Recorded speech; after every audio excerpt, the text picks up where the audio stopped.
할렐루야. 사랑하고 축복합니다. 하나님 여러분 사랑하십니다. 오늘 출애굽기 12장 12절로부터 24절까지 말씀 중심으로 여호와의 유월절 제목과 함께 우리 하나님 말씀을 나누기를 원합니다. 여러분, 하나님은 하나님 되심을 드러내십니다. 하나님이 어떤 분이신지 우리에게 나타내시길 원합니다. 그래서 구약에서 바로를 치시고 그에게 여호와 유월절 같은 정말 전대미문에 들어보지 못한 일들을 행하시는 일들은 내가 생명을 주관하는 여호와라는 걸 드러내시는 거죠. 믿음의 사람들은 그 하나님의 일하심으로 바로의 세력들을 다 깨뜨리셔서 애굽을 무너뜨리실 때 구원받게 하심으로, 그래서 우리를 구원하신 이는 하나님이시다라는 것을 알려주시는 것입니다. 그러니까 세상으로는 죄악으로는 심판하셔서 하나님의 공의를 행하시며, 또한 우리 하나님의 택한 백성 이스라엘에게는, 하나님의 성도들 자녀들에게는 내가 너를 구원하는 유일한 주라는 것을, 나로 말미암지 않고는 너를 구원할 자가 없으며 너를 도울 자가 없으며 너를 인도하는 자는 생명의 그늘은 바로 나 여호와다, 이것을 알리시기 위해서, 구원을 맛보기 위해서 이 일들을 행하셨습니다. 그 하나님은 지금도 여러분과 함께 하십니다. 우리 교회와 함께 하시고 나와 여러분에게 이 시간 역사 믿으시기 바랍니다. 아멘 하는 자에게 그렇게 될 것입니다. 시편 19편 1절을 보면 이렇게 기록되죠. 하늘이 하나님의 영광을 선포하고 궁창이 그의 손으로 하신 일을 나타내는도다. 하나님은 항상 천하 만국에 자기의 자연과 또한 우리의 현상 말씀을 통하여서 우리의 기도를 통하여 기적과 같은 일들을 행하심으로 하나님의 구원을, 하나님이 어떤 분이심을 나타나십니다. 여러분, 하나님은 그렇게 자기를 드러내시길 원하세요. 오늘날 이 교회는 아들 예수 그리스도를 통하여 우리에게 일하시기를 원합니다. 여러분이 예수 그리스도를 붙잡으시고 그 보혈의 감격에 사로잡히시고 성령에 사로잡히셔서 인도함을 받는다면 여러분은 하나님을 증거하는, 예수 그리스도를 드러내는 전광판이 될 것입니다. 나는 움직이는 예수님의 전도지입니다. 나를 통해서 하나님이 어떤 것인지를 하나님은 깨닫게 하실 겁니다. 여러분의 친구를 통해서, 여러분 세상을 통해서 하나님은 여러분을 통하여 내가 여호와다, 내가 구세주다, 내가 만왕의 왕이시다라는 것을 보여주실 것입니다. 왕같은 제사장, 거룩한 나라, 그의 소유된 백성으로 우리 교회와 여러분이 그렇게 쓰인다는 것입니다. 여러분, 이 사실을 깨달을 때, 말씀을 통해서 이 사실을 계속 확인될 때마다 우리 가운데 벅찬 감격이 있습니다. 그러니까 내 스스로 보면 실력이 어떻고, 내 상황으로 보면 뭐 부족하고, 나는 도저히 뭐라도 할 수 없는 그런 연약한 지체지만 하나님의 권능에만 붙잡히면, 할렐루야, 하나님은 하늘의 영광을 선포하실 때 누구를 통하여? 교회를 통하여, 여러분 한 사람을 통해 일하신다는 겁니다. 저는 이 사실을 믿는 사람은 과연 그의 인생에서 그렇게 될 것이라 믿습니다. 여러분, 하나님은 이렇게 당신의 영광을 드러내시기 위해서 먼저 행하실 일은 죄를 멸하십니다. 따라하시다. 죄를 멸하십니다. 우리 히브리서 1장 3절 말씀 보면 만물의 하나님께서 말씀으로 세상을 붙들어 계시고 그 다음에 죄를 멸하시는 일을 하시며 라고 하셨습니다. 하늘 우편 보좌에서 지금도 성령으로 중보하시며 우리 교회를 통해 일하시는 일은 죄를 멸하시는 일입니다. 자, 이 수천 년 전에 나타난 바로를 하나님께서 꺾으시고 그 애굽에 있는 모든 장자를 다 하루아침에 송장으로 바꾸시는 그날, 하나님은 죄를 멸하시는 하나님이시라는 걸 보여주십니다. 또한 사탄의 권세에서 그 아들의 나라로 우리를 정말 하나님의 백성으로 건져주시는 구원의 하나님이라는 것을 이스라엘 사람들 통해서도 보여주십니다. 바로를 통하여, 애굽을 통하여, 이스라엘과 유월절 그 예배를 통하여 하나님은 하나님 되심을 동시적으로 나타내는 것이죠. 여러분, 우리는 날마다 이 사실을 깨달으면서 여러분의 삶의 현장에서 이 유월절과 같은 놀라운 기적의 역사들을 체험하길 축복합니다. 지난주인가요? 맞죠? 우리 어린이들 왔던 게, 여러분 예배 끝나 다 돌아가셨을 때 여기 일단 이제 어떤 엄마랑 우리 아이들 세 친구들이 우르르 와서 저희 집에서 한 3시간을 놀고 밥 먹고 같이 기념사진 찍고, 그 아이들이 이렇게 얘기하는 거예요. 엄마 너무 좋아, 교회 가고 싶어요. 물론 이제 애들이 노는 게 교회인 줄 아는 분데, 그래서 우리 중에 어떤 지체가 말했대요. 야, 너가 교회를 몰라서 그래, 교회는 이런 거야 하고 다 알려줬다고 하죠. 여러분, 우리 기도합시다. 날마다 이 지역이 점점 하나님의 교회로, 복음으로 흘러 들어오길 축복합시다. 지난주에 그 아이들이 온 사건 이후에 저는 하나님께서 우리가 드디어 이제는 예배당으로 나아갈 때가 됐다고 생각합니다. 하나님께서 점점 사람들을 보내주시고 우리에게 일꾼이 필요하고, 또한 하나님의 일을 감당하기 위해서 우리 할 수 있는 게 너무나 적잖아요. 대부분 우리 중에서는 여러분 교사해 본 분들도 적을 것이고, 어떤 분은 애를 기르고 어떤 분들은 좀 그럴 수 없는 상황이고, 그럼을 통해서도 우리가 할 일이 좀 너무나 많습니다. 목사님 저는 능력이 부족한데 성경을 잘 모르는데요. 목사님 저는 저 혼자 교회 다니는 것도 너무 힘든 사람인데요. 여러분 겨자씨 같은 믿음만 하나만 있으면 하나님은 산을 옮기십니다. 그러니까 여러분은 나는 아입니다. 나는 할 수 없습니다. 말하지 마시고 이렇게 말하면 됩니다. 따라서 해주시면 어떨까요? 주께서 명령하시면 제가 말하겠습니다. 주가 가라는 곳에 제가 가겠습니다. 할렐루야. 오병이어는 어린이 도시락이었지만 남자만 5천 명이 먹고 12광주이 남았습니다. 여러분 이 역사는 지금도 우리 교회를 통하여 여러분 한 사람을 통해 일어날 것입니다. 믿는 사람은 기적을 볼지니 하나님은 이렇게 우리를 역사하십니다. 여러분 우리는 이 땅에서 이 세상의 사탄의 나라를 멸망시키는 존재들이죠. 세상에 있는 어둠의 권세 사탄은 이 공중 권세를 잡고 있다는 사실 여러분 아십니까? 당시 세계 최고의 나라 애굽은 바로 왕이라는 절대 군주 아래에 있었고 이스라엘 백성도 430년 동안 그 밑에 꼼짝 못하고 묶여 있었습니다. 그러나 하나님은 모세를 보내셔서 10가지 재앙과 주의 말씀으로 어린 양의 피로 그들을 다 출애굽시키셨습니다. 강제로 끌어내 버리셨습니다. 더 이상 우리는 죄악과 사탄과 같이 지낼 수 없습니다. 왜냐하면 하나님의 성령이 그들을 치시기 때문입니다. 우리가 예수의 복음을 전하는 그것들, 우리가 하나님 앞에 예배하는 것들, 주님을 주라 고백하며 찬양하는 그 모든 행동들은 어떤 행동이냐면 바로의 머리를 깨트리는 일들입니다. 사망의 권세가 끊어지는 순간이죠. 여러분 그래서 우리는 그 일을 멈추지 말아야 합니다. 여러분 시편 145편 13절 말씀에 주의 나라는 영원한 나라니 그의 통치는 대대에 이르리로다 하셨습니다. 여러분 지금은 잠시 약간 한국교회가 주춤한 것 같고 교회들마다 어려움이 있고 야 앞으로 이거 기독교 끝난 거 아니야? 이렇게 생각할 수도 있습니다. 한국 출산율이 1%도 안 되는 이때에 한국이 이제 망한 거 아니야? 우리가 망한 거 아니야 라고 말하지 말고 하나님이 하심을 기억합시다. 하나님은 하십니다.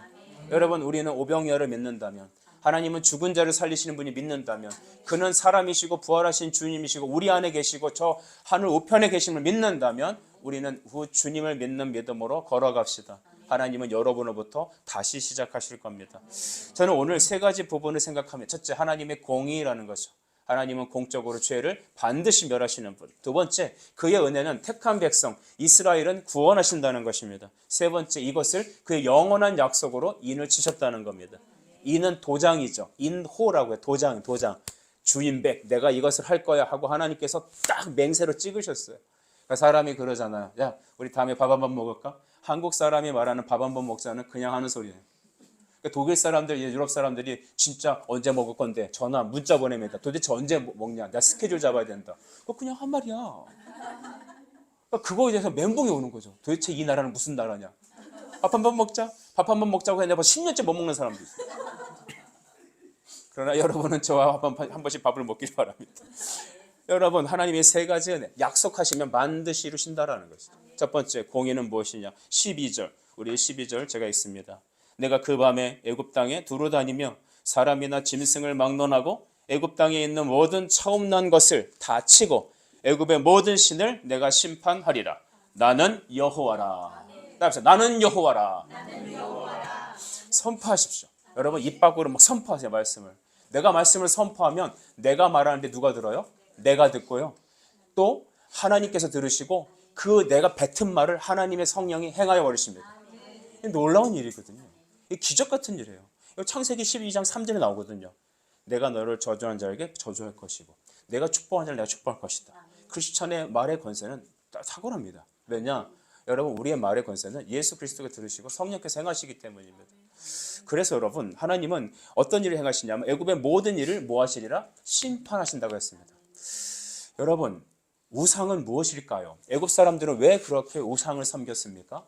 우상은 사람들이 생각해서 만들어낸 거예요. 그렇죠? 부처 같은 것들을 여러분 하나님께서 이렇게 가로 세로 식양과 여기 4.3인치 우로 몇 이렇게 만들어 주셨습니까? 각 나라 가면 생긴 것도 다 각이 각색이에요. 제가 운전을 잘못해 갖고 왜 내비가 저를 글로 인도했는지 주의 길로 인도해야지 왜 조개조로 하여튼 갔어요. 갔더니 막 그래서 한번 올라가자 하셔서 딱 올라갔어요. 꼭까지 올라갔는데 그 올라갈 때마다 암자가 있고 계속해서 이 불상이 업그레이드가 됩니다. 그래갖고 마지막 갔더니 그 조계종 최고의 어떤 한국 출신의 어떤 스님이 있는데 그 사람이 이제 부처가 됐나 봐요. 그 사람 한국 사람 얼굴로 아주 얼마나 큰지 제가 이렇게 봤어요. 한 아파트 5층 좀 안 되나? 의리의리하게 만들어놨어요. 산 꼭대기에다가. 제가 그걸 보면서 우상은 아무것도 아니요 라는 생각이 듭니다. 여러분, 우상이 말을 합니까? 우상이요 나를 구원해 주소서. 우상은 구원 안 합니다. 근데 왜 우리가 우상을 만들까요? 우리 자신을 지켜주는 보이는 존재를 우리는 의지하고 싶어서 우리 손으로 만든 거고, 우리가 그것들이 우리를 지켜준다라고 우리 스스로 속이는 것입니다. 세상의 모든 종교를 보십시오. 다 인간이 만든 거잖아요.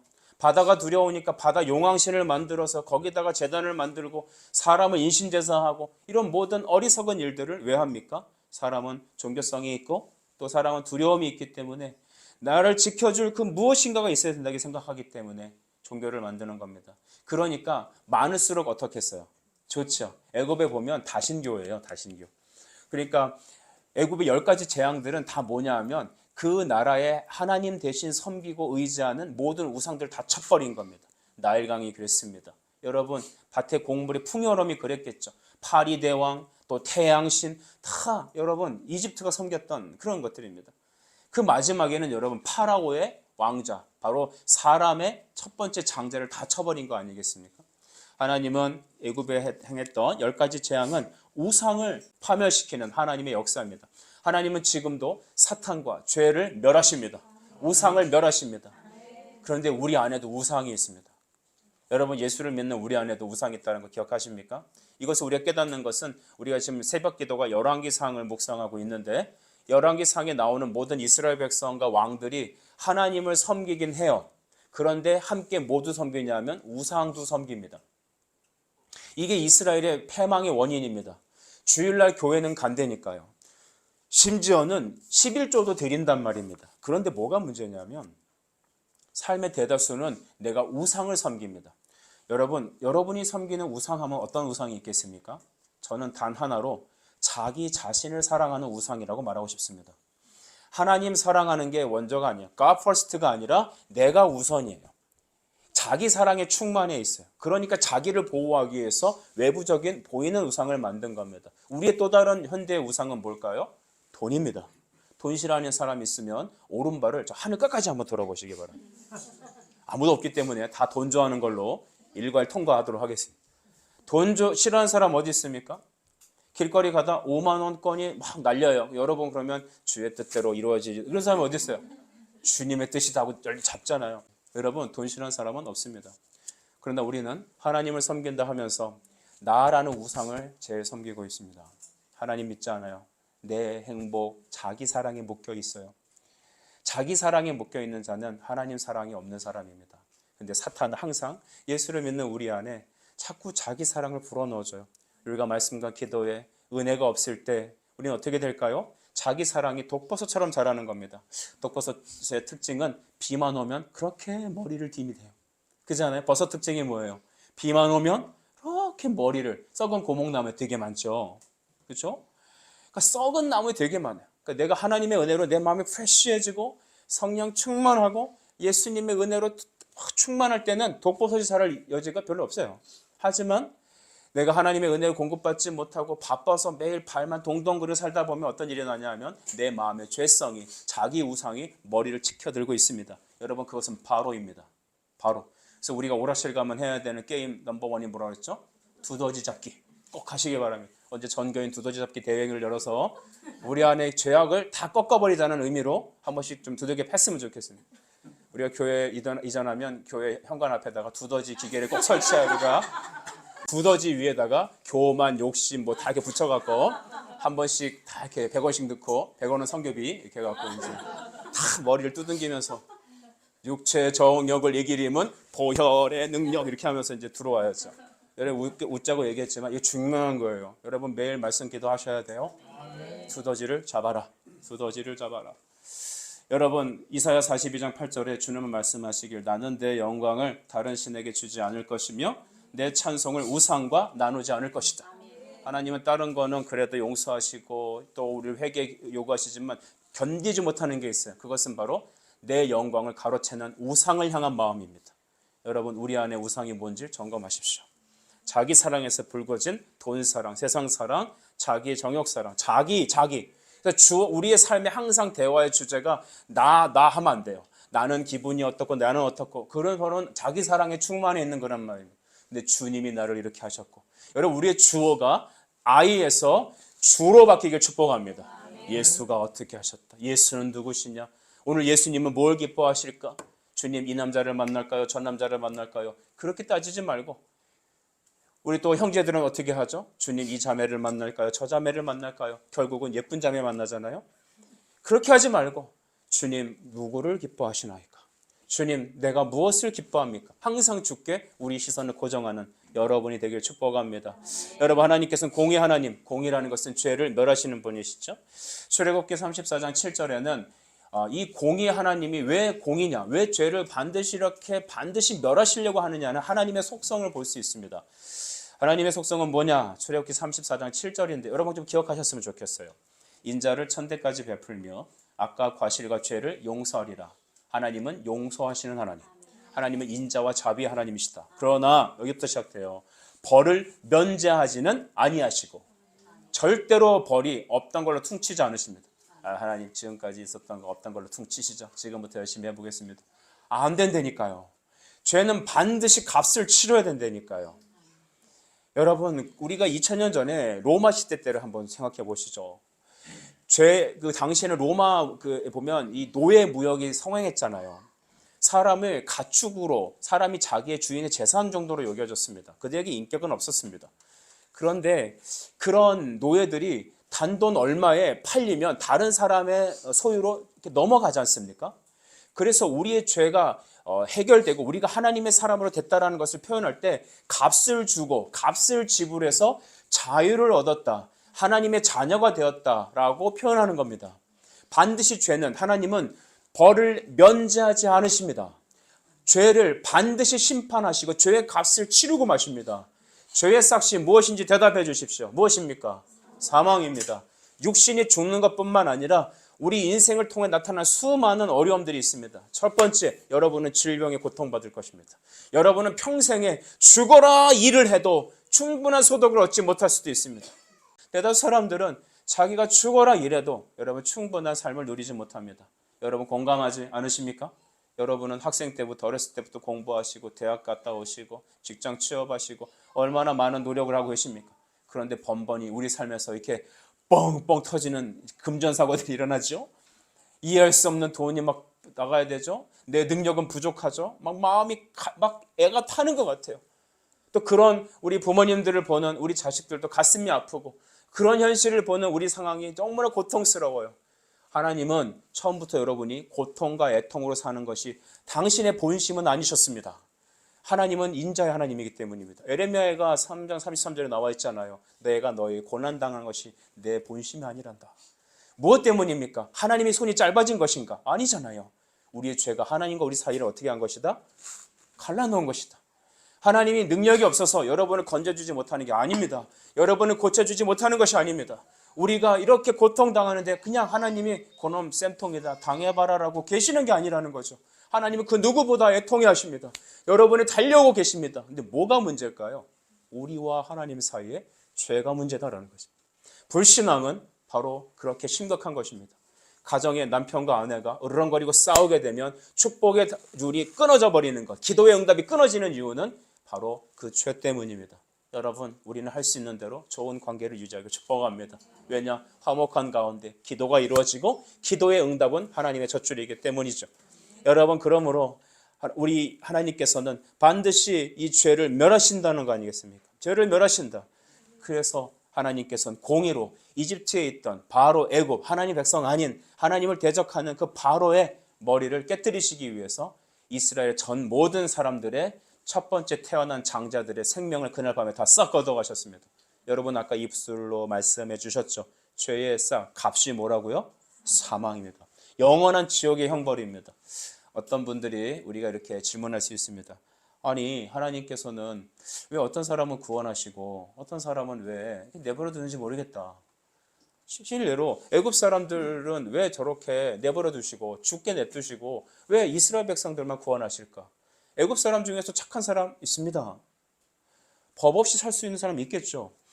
이스라엘 백성 사람들 중에서도 여러분 악한 사람 있겠어요? 없겠어요? 있어요. 지금 이스라엘 보세요. 악한 사람들 있어요. 그런데 하나님은 왜 당신이 택한 하나님의 백성들을 구원하기로 결정하셨을까요? 우리는 모두 다 심판받아 죽을 자들입니다. 이스라엘 사람들도 죄인입니다. 죄인은 다 그날 밤에 다 죽게 되어 있는 겁니다. 근데 하나님께서 다 죽이셨어요? 아니면 장자를 죽이셨어요? 장자를 죽이셨죠. 그때 우리 어린이 중에서 장자가 뭐야 아빠? 장자는 큰아들을 말하는 것입니다. 여러분 아시죠? 장자가 상징하는 의미가 뭐예요? 대표성이에요. 아담이 대표성을 갖고 있잖아요. 그렇죠? 머리란 말입니다. 그래서 그 사람들을 다 싹 걷어가신 것은 모든 사람이 하나님의 심판 앞에 죽는다. 그 사인을 주신 겁니다. 따라서 합시다. 우리는 죽습니다. 예, 죽습니다. 어떤 아이가 물어봤대죠. 아빠도 죽어? 죽어. 그러니까 얘가 막 울더래요. 죽지 마. 그래서 그래, 너라도 행복하게 살아야지. 근데 아빠 나도 죽어? 죽어. 아빠 난 죽고 싶지 않아. 아빠 죽는 거는 좀 슬픈데 자기는 죽고 싶지 않대요. 그런 어떤 딸의 고백이 있었지만 저희 집 딸은 얘기는 아니고 여러분 사람 다 죽어요.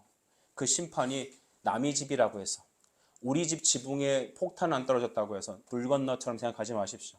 그 일은 내일이고 오늘 일어날 수도 있는 일입니다. 하나님은 죄를 심판하십니다. 이스라엘 너희도 다 이와 같이 죽는 존재다. 왜냐? 아까 우리 출애굽기 34장 7절에 벌은 어떻게 하신다? 면제하지 않으신다는 게 하나님의 공이기 때문입니다. 여러분 하나님은 하나님의 심판의 법 아래로 하나님은 공의의 법으로 말미암아 우리에게 모든 사람은 이와 같이 형벌을 받는다라는 공적으로 말씀하셨어요. 하나님의 법은 형법과 같아요. 혹시 여기 법을 전공하시는 분들 계십니까? 형법은 뭐예요? 뭘 행하면 징역 3년에 추징금 얼마 이렇게 때려버리는 거잖아요. 어떤 조항에 따라서. 죄의 싹은 사망이야. 다 죽는 민법이 아니라니까요. 좀 용서해 주십시오. 뭐 벌금으로 퉁칩시오. 이런 상황이 아닙니다. 반드시 이 케이스는 이 케이스로 심판을 받는 것이죠. 여러분 하나님은 그 무서운 분이십니다. 오늘 기독교는 하나님을 너무 말랑말랑하게 만들어놨어요. 예수님 나의 좋은 친구. 그래서 좋은 친구니까 이렇게 예수님하고 이렇게 절교해도 된다고 생각하고 필요할 때 이렇게 SNS 보내서 좀 도와줘 예수님 이러면 도와줄 줄 아나. 천만의 말씀. 하나님은 공의의 하나님이세요. 두려운 하나님이세요. 그 두려운 하나님이 우리가 믿는 하나님이시다라는 거죠. 하나님은 스스로 계시면서 죄를 멸하십니다. 여러분 하나님은 좀 주무실 때가 계실까요? 아니죠. 영원하세요. 전능하세요. 그래서 하나님은 이 땅의 죄를 끝까지 멸하실 때까지 멸하십니다. 그 죄가 멸망당하신 사건이 2000년 전에 있었습니다. 무엇이었습니까? 십자가에서 우리 그리스도께서 형벌을 받으신 겁니다.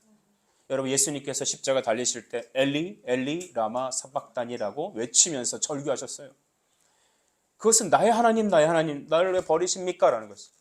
예수님은 성자 그리스도 제2위 하나님이셔요. 삼위일체 하나님 중에서 한 하나님이시란 말입니다. 근데 여러분 그 삼위 하나님의 그 속성은 사랑이에요. 연합의 속성은 사랑입니다. 그런데 예수님께서 십자가 달리셨는데 그건 하나님의 아들이시고 하나님이신데 하나님께서 그에게 인류의 모든 죄를 다 쏟아 부으시고 저주를 퍼부으셨어요. 그것은 십자가에 우리 모든 죄를 심판하신 겁니다. 하나님의 공의는 하나님의 사랑에서 비롯돼요. 공의는 사랑입니다. 시작합시다. 시작. 공의는 사랑입니다. 성경을 잘 아셔야 돼요. 공의는 사랑입니다. 왜일까요? 하나님은 우리의 죄를 심판하셔서 우리의 죄의 벌을 없애버리시기 위한 것입니다. 동이 서에서 먼 것 같이 예수님께 대신 죄를 쏟아부으셔서 완전히 십자가에다 심판을 내리셔갖고 우리한테는 심판할 것이 없는 것입니다. 천국에 갔을 때 너 아무개 이리 오너라. 우리는 다 백보자 심판대 앞에 설 것인데 그 앞에서 여러분 우리는 예수 그리스도 앞에 다음과 같은 문장이 쓰여져 있을 것입니다. 예수님의 보혈로 It's free. 너는 죄사함 받았느니라. 너는 통과다. 이게 6월절 사건의 가장 중요한 핵심 골자입니다. 우리 다 죄인이에요. 하나님 앞에 심판이 있어요. 우리 죄는 다 낱낱이 헤아릴 겁니다. 우리는 하나님의 유죄 판결을 받을 대상자입니다. 사형 선고 앞에 있는 사람들입니다. 그런데 우리는 하나님께서 우리를 구원하고 싶어 하시는 영적 이스라엘들이에요. 우리 예수 믿는 사람들에게는 여러분 보혈의 공로가 인쳤습니다. 도장이 찍혀 있습니다. 예수님 제 피로 씻음 받고 그리스도의 의로운 옷을 입게 되었습니다. 하나님은 우리를 볼 때 우리 속에 있는 죄를 보는 것이 아니라 우리의 겉으로 코팅된, 덧입혀진 예수님의 의의 옷, 보혈로 이렇게 씻김 받은 예수님의 피를 통하여 우리를 보는 것입니다. 제가 아주 오래전에 읽었던 책 중에 올드 그레니치라는 책이 있었습니다. 그 어느 지역 교회 이름이 올드 그레니치라는 교회가 있었답니다. 근데 그 교회는 강대상과 이 성도들 사이 가운데 십자가를 무슨 원통으로 이렇게 박아놨대요. 아주 거친 나무를. 보통 십자가는 이렇게 예쁘게 다듬죠. 사포질하고 이렇게 마른 목걸 뭐 이렇게 해갖고 예쁘게 뒤에 장식하잖아요. 근데 그 교회는 이상하게 다듬지 않은 거친 나무 기둥을 그냥 가운데 툭 박아놨습니다. 그 의미가 뭐냐고 물어봤더니 목회자도 십자가를 통해 성도들에게 보혈의 말씀을 선포할 것이며 성도들은 십자가를 통하여 하나님께 나아간다는 것을 여실히 보여주기 위해서 아주 작정하고 교회 안에 십자가 말뚝을 박아봤다는 것입니다. 우리는 십자가 말뚝은 박지 않았지만 우리 앞에 십자가가 밝히 보이나니 그 믿음으로 날마다 우리 주 앞에 나갑시다. 하나님의 공의는 사랑입니다. 그러나 애굽 백성들에게 바로에게는 심판이었습니다. 왜냐 하나님은 죄를 멸하시기 때문입니다. 13절 보면 우리에게 주신 큰 은혜가 있죠. 같이 읽어보십시다. 시작. 내가 애굽 땅을 칠 때에 그 피가 너희가 사는 집에 있어서 너희를 위하여 표적이 될지라. 내가 피를 볼 때에 너희를 넘어가리니 재앙이 너희에게 내려 멸하지 아니하리라. 아멘. 애굽 땅을 치는 그 심판의 때에 그 피가라고 했습니다. 여러분 피 앞에 정관사가 붙었어요. 바로 그 피가 무슨 피일까요? 돼지 피 아닙니다. 사람 피 아닙니다. 예수께서 지정하신, 하나님께서 지정하신 어린 양으로 받은 피를 그 문 좌우 기둥과 인방에다가, 그러니까 이 대문 위와 좌우 기둥에다가 다 피를 뿌리라고 했습니다. 우술초라고 하는 그 나뭇가지가 있죠. 그것은 정결이라는 의미가 있어요. 그걸 찍어서 어린 양의 피, 그 양을 잡아서 피를 받아서 그 피를 갖다가 뿌리는 겁니다. 여러분, 집집마다 피를 뿌리고 있을 때 우리 이웃집에서 뭐라고 여러분을 말할까요? 돌았구나. 저 뭐 하는 짓이야? 여러분 그렇지 않아요? 가만히 있다가 이 이스라엘 사람들이 피를 적셔갖고 피를 뿌리는 거예요. 근데 그 사람은 지금 말씀대로 순종한 거잖아요. 하나님을 믿는 거잖아요. 피를 뿌리면 하나님이 우리를 구원하신다고 했어. 무슨 피? 어린 양의 피를 뿌리면 말씀 그대로 믿는 거예요. 여러분 구원은 어떻게 받습니까? 예수 그리스도를 믿음으로 받습니다. 할렐루야. 무엇을 믿는 겁니까? 그 피가 우리 죄를 구원하신다는 겁니다. 성경은 그 어린 양을 예수 그리스도라고 표현합니다. 그래서 어린 양이 피로서 구원받는다는 것은 십자가의 보혈로 우리를 구속하신다는 것입니다. 기독교는 뭘 말합니까? 너는 예수 피로 구원받는다는 것입니다. 여러분이 혹시 장례식장이나 아니면 돌아가시 일부 직전에 우리 가족들을 만났을 때 그에게 마지막 한마디를 해주고 그가 구원받아 천국에 가기를 간절히 원할 때 단 한마디만 한다고 하면 무슨 말 하겠습니까? 어머니 아버지 하다 그냥 시간을 놓치지 마십시오. 그 절체절명의 순간 혹은 어떤 사람을 만나서 꼭 복음을 전하고 싶을 때 한마디만 한다면 무슨 말을 하겠습니까? 예수의 피를 믿어 구원받으십시오. 예수 피로 당신은 천국 갑니다. 보혈을 의지하십시오. 보혈 찬송 부르는 거예요. 보혈 찬송. 저는 수많은 분들이 임종하실 때, 돌아가실 때 예수의 보혈로 그대는 씻겨 있는가. 여러분 마음속에 모든 죄를 고백하고 나는 주님을 믿습니다 하며 그 하나님 나라로 가는 그분의 얼굴을 보게 되었습니다. 제가 어떤 권사님 마지막 임종을 예배드리고 돌아갔어요. 근데 돌아가셨다고 문자가 왔어요. 마지막 돌아가시기 전에 예배드리고 돌아갔는데 30분도 안 돼서 딸한테 문자가 왔어요. 목사님 저희 어머니 참독하셨어요. 그리고 가자마자 사진을 탁 찍어서 보내주셨어요. 그리고 나서 1시간 반인가 좀 안 돼서나 다시 문자가 와 있길래 봤더니 또 놀랐습니다. 돌아가실 때는 여러분 시신은 아무 표정이 없고 얼굴이 굳어요. 창백하게 굳어요. 근데 두 번째 온 문자는 시간 인터벌이 좀 길었거든요. 이렇게 웃으면 얼굴이 환해요. 저희 어머니 천국 가신 것 같아요. 예수의 보혈로 그대는 씻겨 있는가. 여러분 모든 사람이 죽음을 경험하는 지금 이스라엘과 저 하마스에 있는 저 팔레스타인 사람들은 그 죽음의 공포 속에 있을 것입니다. 그들에게 필요한 것은 예수의 보혈의 복음입니다. 그들이 그 고통을 이길 수 있는 것은 예수님의 피밖에 없습니다. 이스라엘 사람들이 그 여호와의 밤, 하나님이 그 이스라엘 백성들의 사람들의 그 첫 번째 장자와 짐승들까지 다 싹 처형시키시는, 생명을 걷어가시는 그 통곡의 밤 때 이스라엘 백성들이 살아남는 유일한 길은 어린 양의 피를 뿌리고 그 하나님의 말씀을 붙잡는 그것뿐이었습니다. 이것을 은혜라고 합니다. 하나님은 공의로우신 하나님이시고 죄를 멸하시는 분이시지만 그 구원받을 이스라엘 백성, 내가 택한 나의 자녀들은 하나님께서는 구원하십니다. 저는 골로새서 1장 13절 말씀을 너무 사랑합니다. 그가 우리를 흑암의 권세에서 건져내사 그 사랑의 아들의 나라로 옮기셨으니 아멘.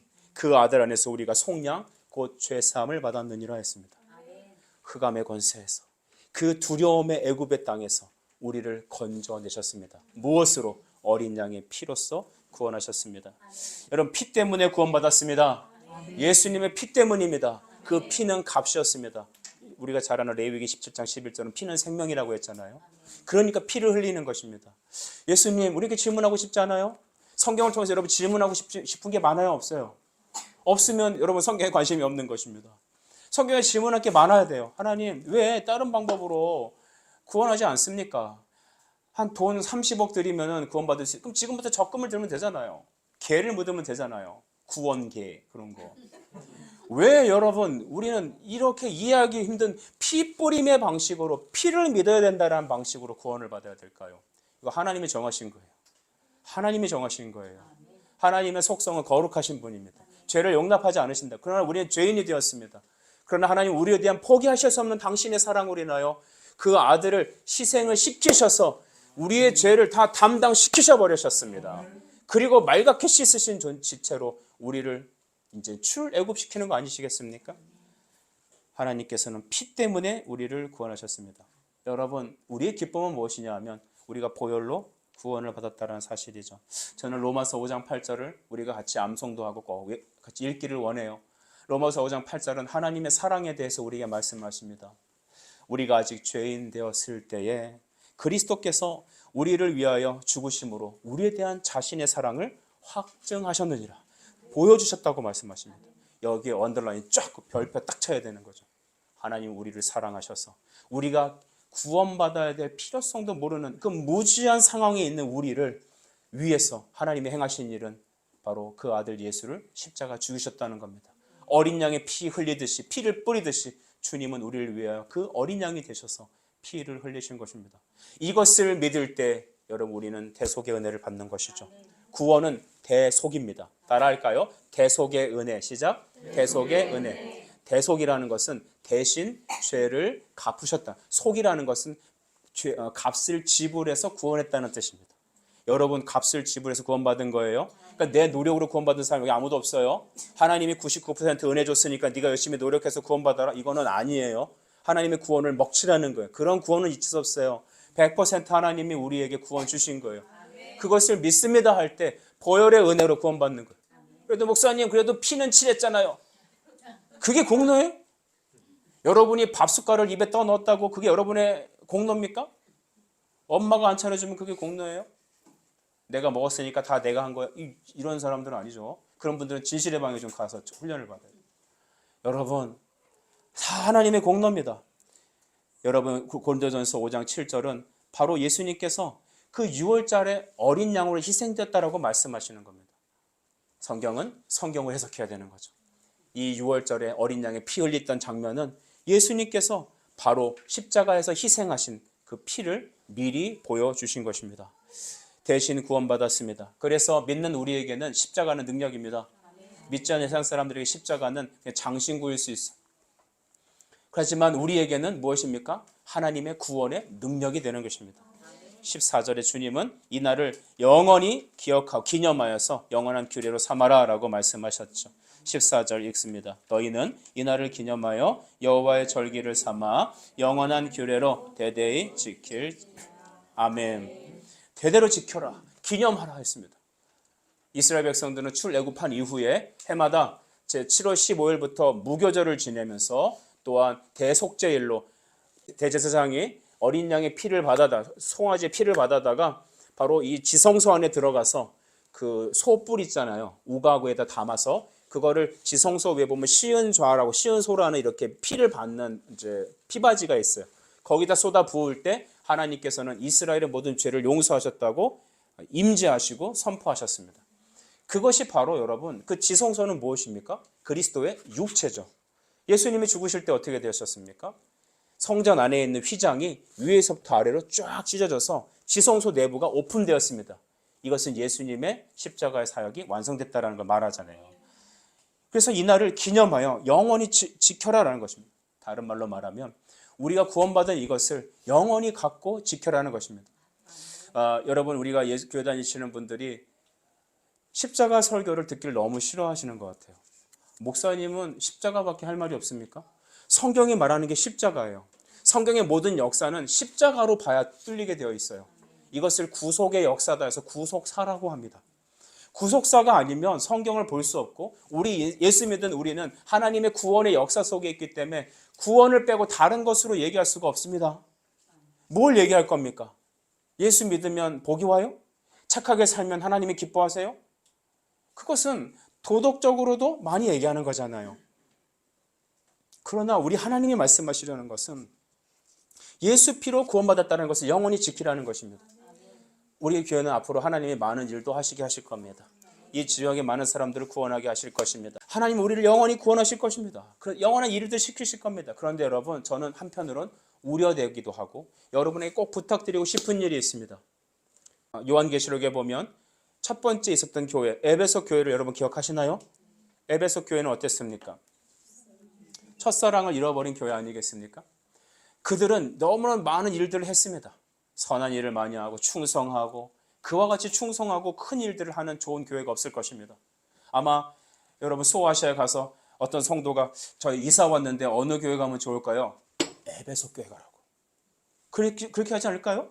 그만큼 좋은 교회였어요. 근데 주님은 말씀하십니다. 내가 너를 판단하노니 너는 첫사랑을 잃어버렸느니라는 것입니다. 첫사랑을 잃어버린 것은 무엇이냐면 십자가 복음에서 떠났다는 겁니다. 그 십자가의 감격에서 네가 구원받은 그 하나님의 십자가의 말씀에서 떠났다. 그 열정에서 떠났다. 그 감격에서 떠났다는 거 아니겠습니까? 날마다 우리는 십자가의 감격을 회복해야 합니다. 십자가의 말씀은 십자가는 1년에 한두 번 그러니까 우리 고난주, 부활절, 세례교육 받을 때 그때만 필요한 게 아니에요. 일생에 한 번만 있으면 되는 그런 복음이 아니란 말입니다. 평생 들어야 될 것이며 우리가 그것을 하나님이 계속 기억하기를 원하십니다. 주님은 그래서 우리에게 신약에 살아가는 우리에게 구원받은 우리 출애굽한 어린 양의 피로 구원받은 우리에게 하나님은 성찬이라는 걸 주셔서 계속해서 그리스도의 피를 기억하고 그 감격에 젖어 살기를 원하셨습니다. 고린도전서 11장 25절 이 부분이 굉장히 중요합니다.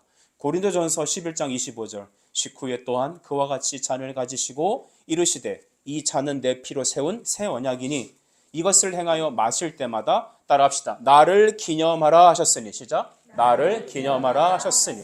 네. 성찬은 여러분 자주 하는 겁니다. 칼빈은 자주 하라고 했고 심지어는 매주 하기도 하였습니다. 성찬은 바로 그리스도께서 너를 위하여 내 몸과 피를 내어줬다라는 것을 바로 말씀과 함께 받는 성령의 임재 자리입니다. 그냥 빵 먹고 잔 마시는 게 아닙니다. 그래서 여러분 그것을 깨닫게 되면 아기가 엄마 나도 좀 줘. 너도 하나 먹어라. 엄마도 하나 먹고 너도 하나 먹고 엄마도 한 잔 마시고 너도 마셔볼래? 먹여주고 이런 게 아니죠. 그냥 세러머니가 아닙니다. 주님이 나를 위해 십자가 죽으셨다는 그 말씀을 믿고 함께 참여하며 또한 보는 그 말씀을 통하여 믿음으로 받을 때 보이지 않는 성령이 여러분 안에 실제적으로 임재하시는 겁니다. 영적 임재입니다. 영적 임재. 여러분 그래서 우리에게 주님은 성찬을 통하여 매주일 설교와 예배와 성찬을 통하여 우리가 6월절 예배 영원히 우리가 천국에 들어가는 그 마지막까지 우리는 그 기쁨 속에 젖어들고 그 주님의 십자가를 향해 전진하고 구원을 향하여 나아갈 때 또한 우리 이웃들에게 그 예수 피로 구원받는다는 복음을 전하는 것입니다. 어느 때까지? 주가 다시 오는 그날까지 그의 십자가 죽으심을 기념하는 것입니다. 오늘 말씀을 정리할 때 여러분 예수님께서 바로 이렇게 십자가 죽으심으로 이 땅에 있는 모든 바로의 머리를 다 깨뜨리셨습니다. 그리고 지금도 죄를 멸하시는 일을 행하십니다. 하나님은 공의의 하나님, 죄를 면제하지 않으시는 하나님, 반드시 보응하시는 하나님이시다. 그래서 율법으로, 법으로, 말씀으로 우리 죄가 심판받을 때 하나님께서는 그 아들 예수에게 심판을 때리셔서 심판을 쏟아부으셔서 그를 믿는 자마다 우리는 면제되고 죄사함 받고 우리 평생에 이제 우리가 그 어린 양의 피로 구원받았다는 것을 감격하며 살아가도록 하셨습니다. 성찬이고 예배며 그냥 우리 개인의 경건입니다. 하나님께서 여러분에게 이 은혜를 주셨으니 우리 교회가 앞으로 여러분의 인생이 그 주님의 구원을 기뻐하며 감격하며 살아갈 수 있도록 날마다 십자가의 감격을 누리는 우리가 되기를 간절히 바랍니다. 바울은 말합니다. 미쁘다 모든 사람이 받을 만한 이 말이여, 그리스도 예수께서 죄인을 구원하시려고 세상에 임하셨다 하였도다. 죄인 중에 내가 괴순이라. 신실하도다 모든 사람이 받아야 될 이 복음의 말이여, 예수께서 나 같은 죄인을 위하여서 구원하시려고 이 세상에 어린 양으로 오셨다. 내가 그 어린 양을 날마다 바라볼 때마다 나는 죄인 중에 괴수입니다. 주님 감사합니다. 이 감격으로 평생을 살았던 바울, 그는 고난받아도, 그는 멸시받아도, 그는 세상에서 내어침을 받고 심지어 돌에 맞아 죽었다 다시 일어나도 그는 도망가지 않고 자신을 돌로 쳤던 그 고린도 교회를 향하여, 고린도 성을 향하여 다시 들어가서 예수 그리스도를 선포했던 하나님의 종입니다. Never give up. 절대 포기하지 맙시다. 쓰러져도 다시 예수의 이름 힘입고 일어나시기 바랍니다. 그리스도의 보혈은 여전히 우리 안에 흐르고 있습니다. 예수의 피 우리를 살리시고 우리가 영원히 천국 가는 그날까지 주의 죽으심을 기념하고 그의 다시 오심을 사모하는 우리가 될 때 하나님은 여러분과 우리 인생을 복음의 능력으로 새롭게 하시고 인도하시고 우리를 또한 그리스도의 나라를 선포하는 도구로 쓰셔서 우리를 하나님 나라 영광스러운 열매로 받아주실 것입니다. 주님, 그 날까지 우리가 이 믿음과 신앙을 붙잡고 주님께 달려갈 수 있도록 우리의 믿음 굳게 붙잡아 달라고 이 시간 함께 기도하겠습니다. 기도합시다.